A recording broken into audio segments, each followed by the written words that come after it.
everybody. I'm Shirley. I'm an international teacher here in Ocala, Florida, and the school name is Trinity Catholic School.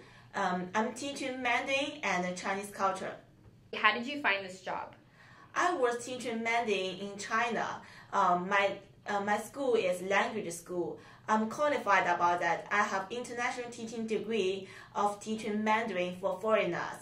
And my school in China provided me the chance to go about to continue my career. I think it's a little bit challenging, but it's good for my future. So that's the reason I'm here. How do you teach your classes?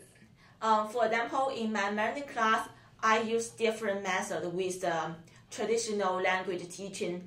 Because traditional language teaching, we usually define the students' ability with listening, reading, writing, and speaking. They define this kind of level, but we don't do that because you will meet the question in the future. Sometimes the kids, they already learned 2 years or 3 years about the language, but when they feel the real life, they can't even say a single word out because they never be trained in that way. But in our class, in my class, we usually will treat students in we call it communication language teaching.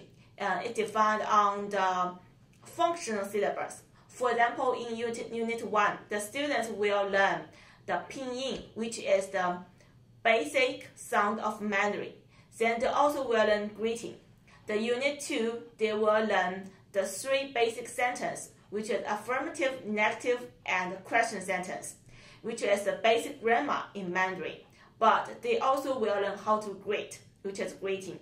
And the Unit 3, they will learn go shopping, they will learn number. They will know number and they put a number into go shopping, which is we put everything into practice. What do you like about Ocala and the United States? I like to go to United States because the United States is famous for freedom country. And before, I do have several interviews from Thailand, from Japan, from Korea. But I choose to go to here. And I believe here people will really rely on their own ability to get promotion. It's kind of no nepotism. And Ocala is a small town actually, but it's good for education because the speed here is very low and you won't feel a lot of temptation. And the another reason I like here because I'm living with my host family. They are treating me very well. And they are friendly and warm. They treat me as their daughter. What kind of materials do you use to teach these courses? Basically, I use this book. This book is the textbook. We use this book because I love this book. It's this book you can see. It will separate classes with different communication situation. So first is greeting. Next one is self-introduction. Then go shopping. Then make appointment. Also, it will mix with the basic Mandarin knowledge. For example, they will mix with the 3 basic sentences. They will mix with the number, the date.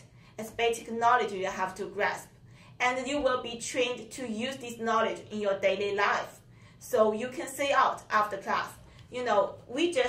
I just teach my kids with 3 months, but now my kids can do self-introduction, they can do greeting, they can go shopping, they can take a taxi, even they can go to restaurant to order food in Mandarin. And also I will use this book for writing. You will see this book. This is a sum, and we call this and this is the development of the sum.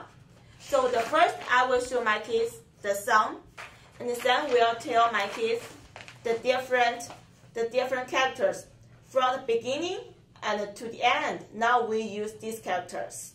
So kind of the kids will feel this book is very colorful and interesting. They won't feel bored.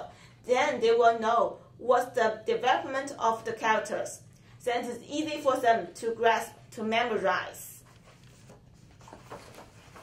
And also I will give my kids some reference book they can download from the school library or they can download from Kindle.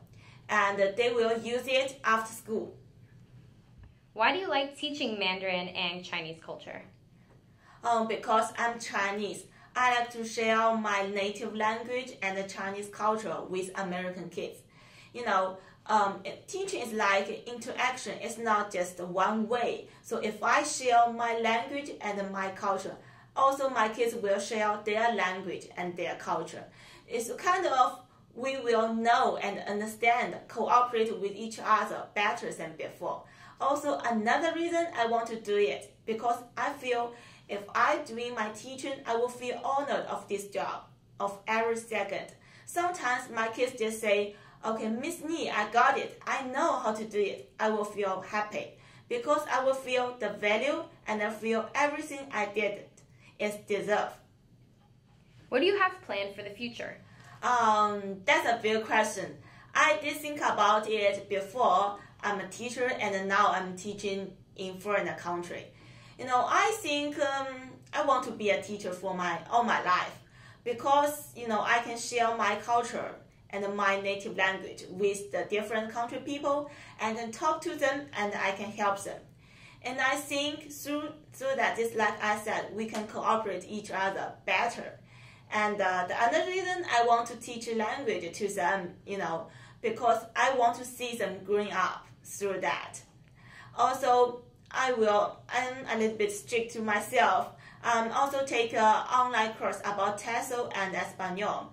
TESOL is the teach English to speakers of other languages. And I think after that, I will be qualified to teach English. And the reason I take Espanol because I think Spanish is the second biggest language in the world. After I really, studied that, I will understand my students well because mostly their native language is Spanish. And I know why they couldn't pronounce in the proper way, why they couldn't use their actual grammar, because in Spanish, they don't have this sound. They don't have this grammar. And I think my plan is to be a good teacher and to be a good learner.